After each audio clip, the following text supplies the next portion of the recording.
So the next section we're going to talk about with triangle congruency is ASA and AAS. What we did today is we talked more about sides. So we had side, side, side, we had side angle side, we had hypotenuse leg. These two, the next two, and the last two, they involve angles. So we have angle, side, angle, and angle, angle, side. And just keep in mind that parallel lines are going to come back into play, corresponding angles, alternate interior angles are going to come back into play. So the first one is angle, side, angle, 3 pieces of info needed. We have an angle, a side, and another angle. And keep in mind that in this case, this is similar to side angle side, where the angle was included in the two sides. In this case, you have a side included with the two angles. And that was part of the practice that you did on Friday. So, a diagram of angle, side, angle. If I have two angles, I need the side in between these angles. So, Logan, what side is in between these two angles? AB. Good. So that's where the tick mark's going to go. So this is what angle, side angle looks like. And then you would just have another triangle that has the same markings. So over here, what you're looking for, you're now looking for two curves, two sets of curves with one tick mark between. So that's kind of like a shortcut. Scrolling down, we're now going to get to a proof. So for letter A, and again, all of the proofs, I've set them up the same way. You're going to do notes, you're going to do a paragraph, you're going to do a 2-column. I think all of that practice really helped you guys on Friday. So for the notes here, again, you start with what you're given, you start with what you are labeled in the diagram, what is already given to you in the diagram. In this case, we have arrows. Please do not confuse these with tick marks. They are not tick marks. This tells you that the lines are parallel. So if we have KL parallel to NM, and that is the only thing given, because that is the only thing marked. Again, when you see arrows, you need to think of parallel lines, not tick marks. And we'll make a note here. This symbol looks like a slanted 11. That means parallel. Now, in this picture, again, you're trying to prove that the triangles are congruent by angle, side, angle. And again, you have a line in the middle, just like you saw on Friday, put a tick mark on it. So we know that NL is congruent to NL, again, by the reflexive property. However, since we have the parallel lines, we now have either corresponding or alternate interior angles. And in this case here, corresponding, you're always going to have something that looks like this. That would be corresponding, okay? These are alternate interior. They're going to be opposite from each other. So this angle is congruent to angle L, and then the bottom angle is congruent to the top angle L. So we have two sets of angles. You also are going to have to be using 3 letters for each of these 4 angles. So the 2 pairs of angles that we have, so I'm going to use this angle first. So I'm going to call it KNL. And then we have the angle up at the top, the one curve up here. So we have MLN.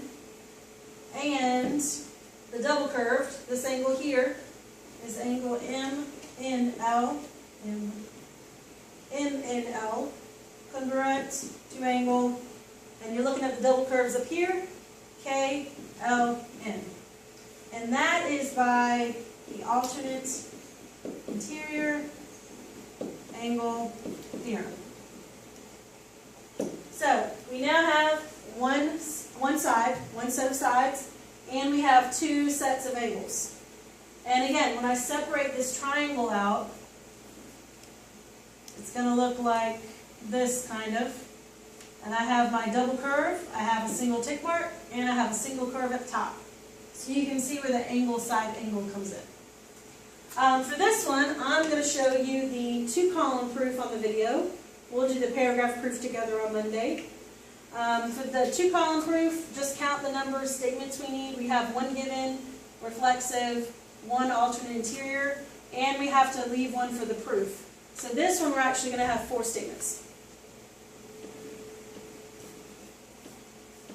Great. And this is about as long as they get. So for number 1, again, reason is given. Start with what you're given. So we have KL parallel to NM. And again, we know that because it was marked with the arrows in the picture. Number 2, I'm actually going to talk about the angles first because we know the lines are parallel. The fact that you're using the reflexive property has nothing to do with the parallel lines. The alternate interior angles have to do with the parallel lines. So those are going to come next. Down here, number 3, that's where you're going to put the reflexive property. So for number 2, you just copy down from here down all of this stuff. So angle K, N, L, congruent to angle M, L, N.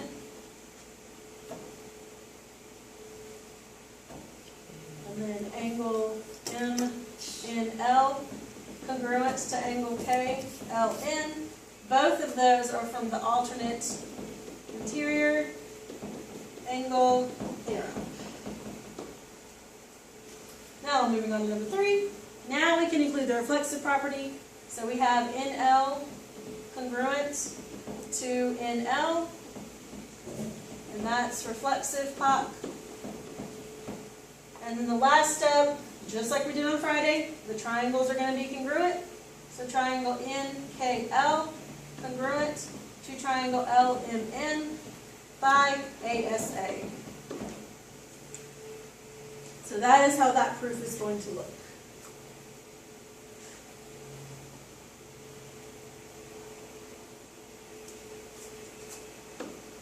Alright, the next thing I wanted to talk about, and then we'll do some proofs on these on Monday as well. Angle, side. This is probably the most confusing one that you will see. Because you have 2 angles and you have one side, but the side is not in between the 2 angles.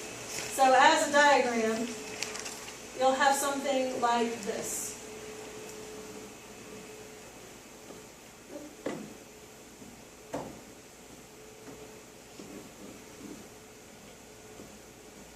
So something like that, where the tick mark is not in between the curves. If it was, that would be angle, side, angle.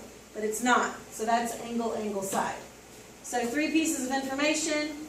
We have one angle, we have another angle, and we have one side. So now you're looking for 2 curves with one tick mark, not between. Okay, so 2 curves, 1 tick mark that is not in between the curves. And that is all I got. And we'll go over the rest on Monday.